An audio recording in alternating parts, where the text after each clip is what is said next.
What's up, y'all? My name is Kron, and first of all, I'd like to preface this video really quick. I'm uploading this on June 7th, which means today is California's voting day. I know this has nothing to do with the topic at hand or Pokemon or in general, but California is voting, as you can tell. I have voted. You can't really tell, but California is voting. So if you are a California resident above the age of 18, you are eligible to vote. So make sure to go out there and vote, because voting is very important. You need to express your democratic voice. Anyways, if you're not in California, or if you're not even in the United States, then you should just disregard that statement. But here, I am here to talk about the VCL. That's right, the Victory Coliseum League that I am a part of. So, VCL is basically, if you don't know what Pokemon Leagues are, they're basically, you draft specific Pokemon. We did 3 from each tier, including PU, so that's 15 Pokemon each. So basically, it's a type of meta game where the meta depends on who you're facing, right? So, you pick, say, 3 from OU, 3 from UU, etc., etc., and then those 15 are the Pokemon you get to choose from to form a team of 6 in order to face off against someone else who has another set of 15 Pokemon, who will choose 6 from that, and then you go at each other. So it's very interesting because you're not preparing, like, you might not necessarily need HP Fire and a Sylveon per se, because Scizor and Ferrothorn aren't on their team, right? So you might need to bring HP Electric because they have a huge water, or they have a huge electric weakness, and like a lot of water types and flying types or something like that you want to bring, or you want to prep for like Skarmory and Tentacruel or stuff like that. So very interesting. So I'm very excited to be a part of this. The battles will be posted on the channel. I don't know what schedule-wise how it'll work. I don't know if they'll replace Wi-Fi battles in general, like on Mondays, or if they'll go up on Tuesdays like this video is, or if they'll go up on Thursdays or whatever. I don't know how it's going to work yet. The season officially starts today, so I'm going to be having my first battle sometime this week, but I don't know when it will be posted on this channel and whatnot. But anyways, the thing that I'm sure you guys are most excited for or here for is to hear my draft. So, the 15 Pokemon I will be getting to choose from are, in fact, Mega Charizard X, Landorus Therian form, Chansey, Sylveon, Tentacruel, Espeon, Jolteon, Golbat, Kangaroo, Frogadier, Miltank, Lantern, Gourgeist, Ninetales, and Avalon! So, we're going to be going through that slightly slower. First of all, our 3 OU picks, Mega Charizard X, Landorus Therian, and Chansey. So, Charizard X is very, definitely invalid, or you cannot say it's not a good Mega Pokemon. It's definitely a very good Mega Pokemon. Tough Claws, very, very good offensively, as most people like to run it. They like to run it Dragon Dance and whatnot in regular OU. But I picked it just because, one, I really wanted to try using it in a league format, and 2, I think it could be very viable because it's, like I said, it's very offensive physically. Can't really stop it. Not really a lot of checks out there. But also, it can be physically defensive. Its physical defense is very good. Can run Roost, Will-O-Wisp, all sorts of stuff, all sorts of shenanigans. So that's why Charizard X is on the roster for me, as well as my Mega. Also, we can only pick 1 Mega out of the 15 Pokemon we're allowed. So that is going to be my Mega for the season. And next, we have Landorus Therian. So Landorus Therian, also similar to Charizard X, can be a very good offensive Pokemon and very good defensive Pokemon. Very good physical defense. Can set up rocks. You can run a Choice Scarf with U-Turn, Earthquake, Knockoff, Rock Slide. You can run it, what's it called? Choice Banded with the same set. You can run it Life Orb pretty fast on its own. Excuse me for that. Landorus has a lot of viability, and ground types are also very good, because before Charizard X Mega Evolves, if you're familiar with the GBA that a few popular YouTubers did, that's basically what this league is following. When you send out a possible Mega Pokemon, it has to Mega Evolve right away, or at least as soon as possible, right? So if you send it out and then switch it out right away, then it's fine. But the fact remains that Charizard is a flying type before it evolves, so that turn 1, it is going to be weak to electric. So having Landorus there as a ground type is going to be very helpful. And then third, I was like, you know what? I just picked up 2 potentially really good physical walls, right? So let's go ahead and get the best special wall there is. Chansey is our 3rd OU pick, which I'm surprised it actually made to the 3rd pick. I thought people would be grabbing Chansey by the neck. That if it has one, doesn't really have one. Anyways, Chansey, I was able to pick up Chansey because for some reason people are not, understanding the threat that Chansey is. If you 7-Eleven, I had a battle with him yesterday, or at least I posted a battle with him yesterday, and he told me he's also in a league, and his Chansey has been doing things and stuff. It's kind of crazy, but we have Chansey here, and like I said, 2 physical walls. We need a special wall. Really, all there is with Chansey, it's just the best special wall there is. Knockoff is going to be a problem, but with Charizard X being the defensive wall it is, it can probably take a knockoff as long as it's making involved no problem, and then it's huge switch initiative right there because you just got Charizard in, X in for minimal damage, so that's gonna be beautiful. And that's really, I mean, it's a good cleric, could possibly be a wish passer, very good special wall in general, get seismic toss, stuff like that. So yeah, it's a Chansey, guys. It's Chansey. Come on, can't pass up Chansey. But anyways, on to OU. So I was also an early pick for OU. I was actually an early pick for every tier. The way we kind of rotated it, it wasn't as random as one would expect. So I got an early pick every single time, which was really good for me. I'm not sure about my opponents, but you know what? You get what you get. So my first UU pick, like I said, was Sylveon. Very good UU Pokemon, and I can't believe it actually dropped to UU recently, but it is a very, very beautiful Pokemon, and the fairy typing is very good as well. And Sylveon can also work as a special wall, and although typically it is the Pixelate Hyper Voice set, can't really, there are some niches that I'm thinking of, but Chansey in general is Sylveon is in general a special attacker, mainly special attacker. Could be Calm Mindset, could be Choice Specs, what have you, but it's the special wall breaker basically. And even then, it's still really good. Like Hyper Voice, the only thing they're switching in on that is Chansey, which I have, maybe Blissey, but like Tentacruel, maybe like especially Steel type, is there? Registeel maybe? I don't know if anyone picked Registeel, but I don't think so. But like that, yeah. So nothing's really nothing's really taken the Hyper Voice that Sylveon's speaking, is what I'm saying. So very good wall breaker and powerful Pokemon in general. And speaking of possible checks, Tentacruel is my second UU pick, so no one's using Tentacruel against my Sylveon, that's for sure. So 5 picks in, I realized I have no way of getting rid of hazards. So I was like, you know what, might as well pick a very good spinner. Another specially defensive Pokemon, sure, but a very good special defensive Pokemon as it is, and a very fast one as well. Most walls are not very fast. Sylveon is not very fast. Chansey is not very fast. Landers is alright fast, but still not breaking the 100 speed tier, but Tentacruel does have base 100, I believe, speed. So Tentacruel is a very good Pokemon, and it can also be run very well in the league format. It can be run offensively with an Assault Vest, or defensively with Rapid Spin, and Knockoff, Scald. Toxic Spikes is another thing. That's why I wanted to get Poison type like that. If anything on my opponent's side has Toxic Spikes, then I can suck them up with Tentacruel and set them up as well with Tentacruel. So that's going to be very useful.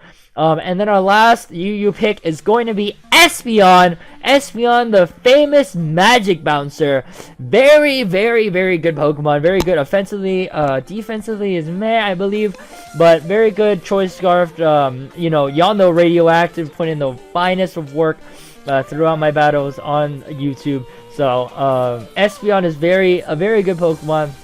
Can be used as a screen setter, but mainly I got it because Magic Bounce is the best ability of them all. Well, that's kind of a lie, but Magic Bounce is definitely a very good ability on the league format, especially with hazards everywhere. And with Charizard, I definitely don't want Stealth Rocks put up, and a few of my other Pokemon don't really like Stealth Rocks that much, so having the Espeon there to bounce back hazards without Tentacruel even coming in to spin them away is very helpful.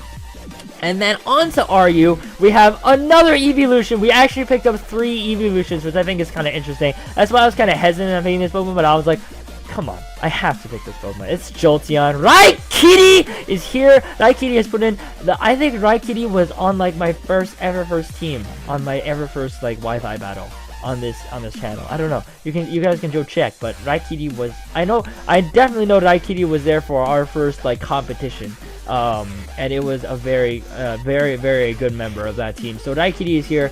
Jolteon, very fast Pokemon. 140 base speed, one of the fastest actually, rivaled only by things like Crobat, Electrode, Acelgor, and Deoxys speed, probably like Mega Mewtwo and Mega Alakazam, stuff like that. But Jolteon definitely a very fast basic Pokemon, and very strong at that. So Jolteon can also be run choice specs like I usually like to, but it can also be, you know, choice scarfed. If they're modest choice scarf, if there's any, you know, faster Pokemon, I guess. Oh, it can outspeed every single other choice scarf Pokemon. That's another thing. So if you want to send out your Scarf Chomp against Jolteon, nope! HP iced your ass. So things like that. Jolteon in general is very good. Another electric sucker upper with the Volt Absorb, along with Landorus. So having the speedy threat there is a very good mon. And we've been getting some bulky mon so far. So you know what? Some glass cannons can't be bad. But speaking of bulky Pokemon, we also picked up our friend Golbat. So I was just talking about Crobat. Golbat's also another very fast wall, just like Tentacruel. Although both of them sharing the Psychic weakness, they're probably not going to be on the same team. But double Eviolite users so far on my draft. We have Chansey and Golbat. I believe that's so far only. It's yeah. So Golbat and Chansey, very good walls with the Eviolite. Golbat also. Golbat has a plethora of amazing moves it can choose from. It gets Super Fang to cut your opponent's health right in half. It gets Roost, obviously, for recovery and retainability. It gets Toxic, obviously, like everything on the Pokemon. I don't think it gets Knockoff, so I don't want to praise it there. Defog! Another thing, it definitely gets Defog. I'm almost certain it definitely gets Defog. Yeah, no, because I have a Crobat with Defog. So Golbat gets Defog, so another reason to get it, another hazard, getter, ridder of So if I feel like not bringing SPM for whatever reason, and I get to pick between Tentacruel and Golbat, basically, of who I want to bring as my hazard remover. So definitely a very good pick for Golbat. And then, last of my RU picks, I have Tangrowth.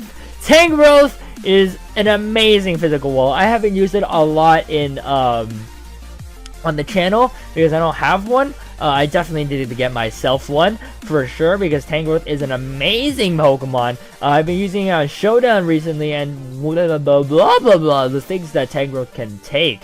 Basically, if you don't, you know, if it doesn't take a special bug, ice, or fire move, it's fine. It's taking the hit, like no problem, no problemo. And with the regenerate ability, my first regenerator Pokemon, definitely very good. Definitely a solid addition to the team. It can be run in a myriad of ways. Physically defensive, with, I don't think it gets Leech Seed, but it gets Synthesis, it gets Sleep Powder, which is always fun getting that 75% sleep. And it can also be run Assault Vest offensive, gets really good offensive moves, power with Giga Drain. Knockoff, did I mention it can be a mixed set because its special attack and physical attack is pretty much the same. I think about 100, base 100, base 105, something around those lines. So very good Pokemon, very viable, very variable. That's what I meant to say. It can be used in many different ways. So definitely very good and another bulky mon for the team. And on to NU. On the NU, I'm definitely less knowledgeable of the things. I know I just had the NU battle with my friend 711, but definitely less knowledgeable about NU and PU stuff. So these next 6 picks, you guys might be wondering why or how or what, but I was just like, you know what, I think they might be helpful. So, first of all, we have Frogadier, who is basically a little Greninja, since Greninja got banned the Ubers, not banned the OU. Oh my god, if OU became banned, anyways, Frogadier, little protein user. I was just like, you know what, Greninja can put in like amazing work and Frogadier is basically the Ogre Ninja, so why not? I mean, I could possibly slap an Eviolite on it, but probably not. I don't think Eviolite Frogadier is really that great because Frogadier is not bulky in any way. So I would rather say my Eviolite users for Golbat or Chansey. But you know what? Focus Sash Frogadier can go in and get a pretty solid hit off with anything. It could be any type. So that's obviously the draw to Protean.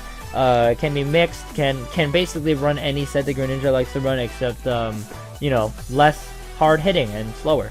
Not sure what Frogadier speed is off the top of my head, but you know what? That's why I picked it. It's basically a little Greninja, and we all know Greninja is a threat. So yeah.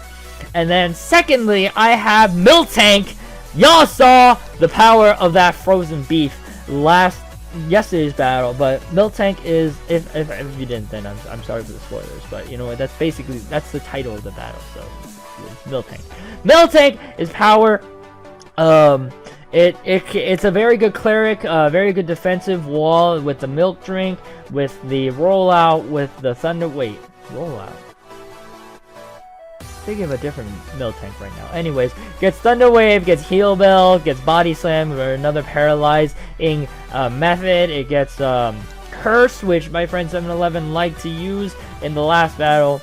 Curse is a very good set similar to Snorlax, but you know, just lower tiered. It gets a myriad of amazing abilities. It gets Scrappy, so that Body Slam hitting all the goes. So if you want to Curse Body Slam with Scrappy, then boom, you're good. Gets Sap Silver for complete immunity to grass type attacks. So far I am weak to grass on literally no one Frogadier.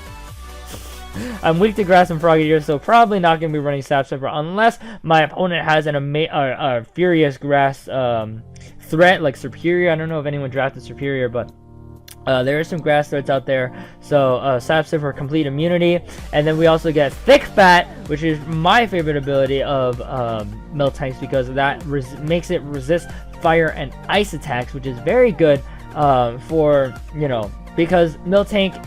As a normal type, it doesn't resist anything, but with Thick Fat, it becomes resistant to fire and ice with no extra weaknesses, which is amazing. So, Miltank, very good, very good, what's it called, Argumon, or Enumon. And then lastly, I have Lantern, which I picked up for similar reasons as the Miltank. Very good ability, spread. It gets either Volt Absorb or Water Absorb, I believe. That's what Lantern does, but it does add another ground weakness to my team with Charizard X already there, with Tentacruel already there, with Jolteon already there, and then now with Lantern and Golbat if it roosts. You know, there's not a lot of things that takes Earthquakes super well, but I do have Golbat, like I said, and I do have Tangrowth who can take any physical hit, especially a resisted one, and Charizard before Mega Evolves resists or is immune to the flying, and of course Landorus is a flying type, so I guess I shouldn't be too worried about Earthquake. But I am slightly, so I don't know about Lantern. I don't know if it'll get a lot of play, but who knows? Maybe I'll bring it because I feel like it, and it'll surprise me like Tangrowth has over the past couple of months. And then on to PU. So PU, I definitely don't know what I'm doing. Just a note, I was not able to stay for the full draft. I had to leave to meet up with people and have another appointment kind of thing, so I was not there to draft for PU, so I had to settle with leftovers after everyone had drafted, which I was fine with because the leftovers were still pretty damn good. So first off in PU, I picked Gourgeist. I wanted Go-Goat, but it was already picked, so you know what, that's fine. Gourgeist is still an amazing physical wall. My Bastion I've used a couple times. Gets Lead Seed, gets Will-O-Wisp, gets Trick or Treat, so you know what, all your Pokemon are Ghost types now, you know what, it's all good. But Gourgeist is definitely a very niche physical wall, another Earthquake resistant, but I don't know if I'll bring it that much. I mean, I already have Tangrowth, but you know what, if there's a Gengar on my opponent's side of the field, then I would be more likely to bring Gourgeist. But then again, I wouldn't send out a physical wall against the Gengar. Anyways, moving on! Our second PU pick is Ninetales, which I'm surprised made it to the leftovers because Ninetales with Drought. Hello! Breaking all the weather wars. No T-Tar up in my face. But either way, Scarf Ninetales in the sun is a beast. So basically, I just picked up 4 OU Mon because Drought is an OU. But I'm allowed to run Drought Ninetales because we are running basically under normal OU rules. Except for the fact, you know, that you have to Mega Evolve your Pokemon the turn that it stays in and doesn't attack. So Ninetales, very good mod, very good Drought mod. Pokemon that can benefit from the sun. Obviously, Charizard X does. Other than that, I'm not sure that many do. I don't have any Chlorophyll mods to take advantage of the sun. But you know what? Ninetales just scarfed in the sun can still put in the work, and not just it doesn't have to be scarfed. I believe Ninetales gets access to Calm Mind. I'm not sure, but it can, you know, it can also learn Will-O-Wisp. But you know what, scarfed Will-O-Wisp. Let's go. And then lastly on my draft for the final Pokemon, the 15th Pokemon. I have no idea. I don't know if I'm keeping the Pokemon up here or what, but if I am, then the screen is probably filled up to the brim. But our last Pokemon is going to be Avalugg, the ice-typed monster. So once again, a lot of bulk on my team. Avalugg is a very good physical wall, gets access to recover. Avalanche, because it's a very slow mon, so it's probably going to get Avalanche every single time, as in it's gonna be able to get its double effect of Avalanche every single time, and it's not gonna feel the negative priority effects at much because it is slow, like I said. So Avalugg, I was just like, you know what, ice type is a good typing because I don't have an ice type, do I? I have Tentacruel that can learn Ice Beam. Sylveon, I guess, that can learn Hidden Power Ice, Jolteon can learn Hidden Power Ice, and Frogadier that can learn Ice Beam and Protean into it. But other than that, I have no Ice Stab other than Frogadier. So having Avalugg there, I don't know if it's going to see much play because it is a Pumon, but it is amazingly physically defensive. And like I said, it gets access to recover. I have no idea if it gets Ice Shard, but Ice Shard would definitely be a good ability for it, or a move for it to have, because it is as slow as ball sacks.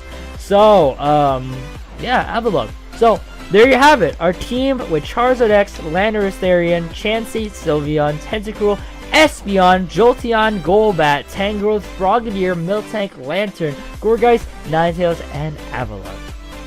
If you guys have any suggestions for how to run these Pokemon, obviously you guys don't know who I'm facing up against. I probably won't be doing team builder episodes just because I most likely will be recording most of them ahead of time and then posting them later. I don't know how I'm gonna do the thing yet at all, because I think I might post this week's battle next week on a day that's not Monday, because I already have a battle lined up for Monday next week. But then after that, then week 2's battle will be on Monday, the week after, 2 weeks after today, stuff like that. So I don't know how that's gonna work. I'll work it out somehow. But thank you guys so much for watching. If you enjoyed, leave a comment below, tell me what you enjoyed, and like I just said, leave set suggestions and your opinions about the draft and total, and your opinions about me joining the league, because this is my first ever league on the YouTube, so it's gonna be interesting for sure. Until next time now, y'all, we out.